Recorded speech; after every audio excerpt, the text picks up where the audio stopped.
You ever been locked into a plan and then get hit with a plot twist that makes you have to pivot? Well, that was me this week of the build because I happened to score my bucket list item off of Facebook Marketplace. It was a 2-person sauna, and as part of the deal, I negotiated an extra week to build out a concrete pad. Only problem was I've never built a concrete pad. Oh yeah, and I've never worked a circular saw. Ugh.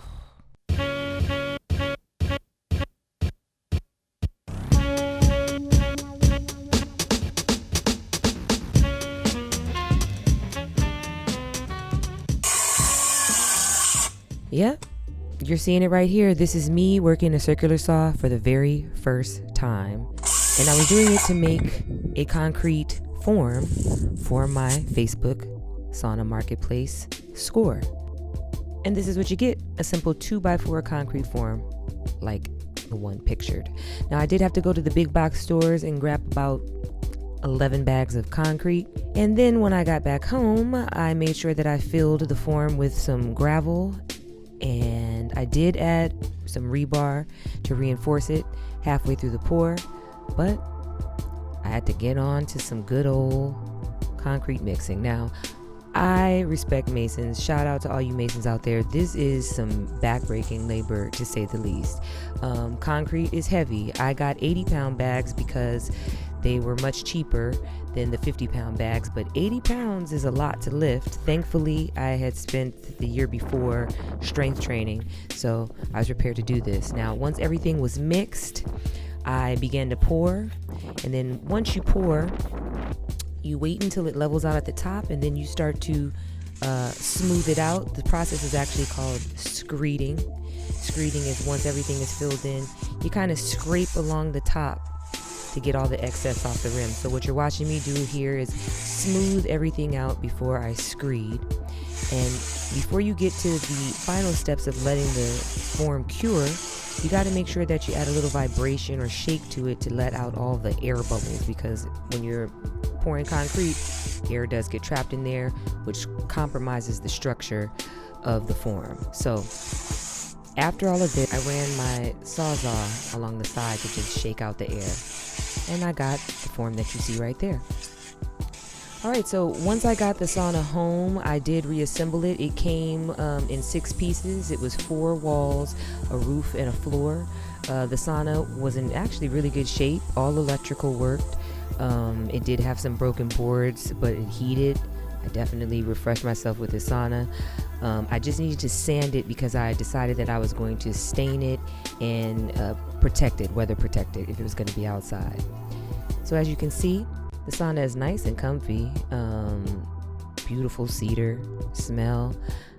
I want you to drop in the comments below how much you think I got this sauna for, because you absolutely would not believe it. So this is what it looked like after it was sanded, and then it was time to apply my first coat of stain. Now, this is where the budget shopping comes in handy, because I happen to get this stain in the discount pile at the paint center in the Home Depot. Now, this stain alone, I got a quart of it, would have cost me about $60. I got this for $5, y'all. The only gamble was, would it be enough to cover the sauna in its entirety? I decided that I was going to focus more on what people were actually going to see when they walked into my yard. So I was going to do the side walls, the front of the sauna, leave the top undone, and the back that faces my neighbor's house. Nobody's going to really be back there. So all the stain was prioritized for those sides of the sauna. Now, I did not follow the instructions per written on the back of the stain. It specifically stated do not stain if it was going to be moisture out, precipitation in the air. It was pretty dewy out that day, and I did decide to go ahead and stain anyway.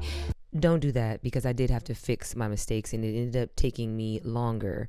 It took a lot longer for the stain to actually dry. Thank God it didn't bubble. I know paint pretty well, so I winged it, but follow the instructions, y'all. Don't be hard-headed. Okay, y'all. Now, it definitely was dewy as all get out yesterday. Let's see.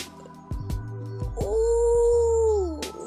She was super, super cute, but she definitely was not dry.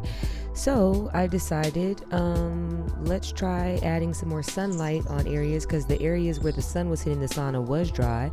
So I took an old mirror that happened to be sitting in my backyard, and I aimed it at the sauna. Check it out. Things you can do with mirrors. You could dry saunas with mirrors, y'all.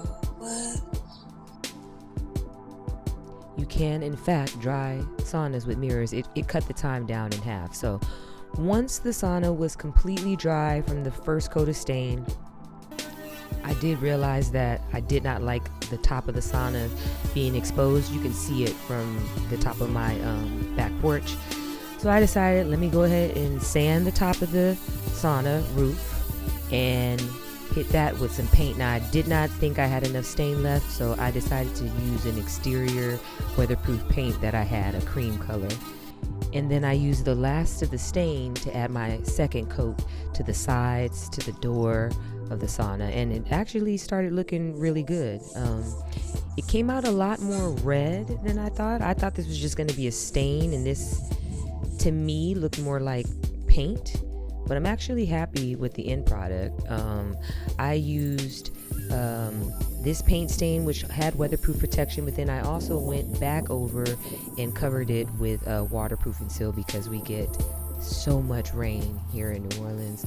We go through entire hurricane seasons, hence why I originally started this build in the first place. It would become apparent to me that I needed to protect the sauna even more, and I did eventually build a canopy for it.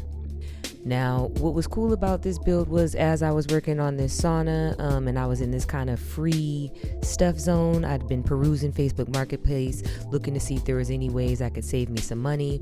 I happened to be outside, and I saw a neighbor setting out some nice looking shelves, so I asked a question, and you know I had to check that out. So, I was outside just now walking Amethyst, and let's do it. Putting out stuff,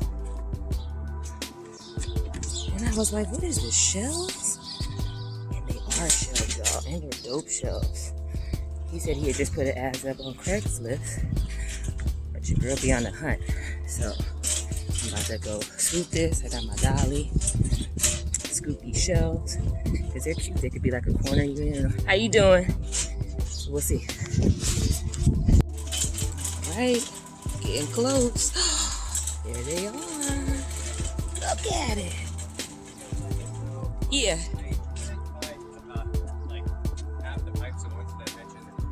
Oh, I'm sure I could probably just swap it out. So, just so you know, the entire process wound up taking me just about a week. That is from the time I found the sauna on Facebook Marketplace, to scoring the concrete, to creating the form, reassembling the sauna, sanding it, staining it twice. Took about a week to about 8 days tops, and it was totally worth it the minute I had my first sauna experience in my unfinished backyard, y'all. Like, it made all the work worth it. In fact, it probably helped me along the way, because I was definitely sore from mixing all that concrete. Sauna's up and running. I am rewiring it for updated lighting, and I would like to put some sound in, but that's like a bucket list item. It's unnecessary, but it would be a nice little addition. But overall, I'm happy with the piece. So, unfortunately, that brings us to the end of this episode, but I got so much more in store for you, because this really was like the beginning of the journey. If you gained any value from this video, please make sure you hit that like button. Subscribe to the channel if you want to see more content like this, and leave a comment in the comment section below. You guys have been pretty vocal. It's been cool to answer questions. A lot of you have expressed your desire to build out your own backyard, that you're becoming inspired. This is where it starts, from an idea, y'all. I'm happy that I can inspire you. If you have any questions about what you're seeing me do, or if you have any questions about what you might envision doing yourself, drop me a comment in the comment section below. I answer everybody at this point. Till I get too busy, I'm gonna answer you. If you're interested in any of the materials that I've used throughout this build out, I have affiliate links in the comment section below. Check that out. And if you'd like to keep up with all the projects I have going on, I have a Voices Here community over on Patreon, and the link is in the description below. I'll catch you next week, y'all. Peace.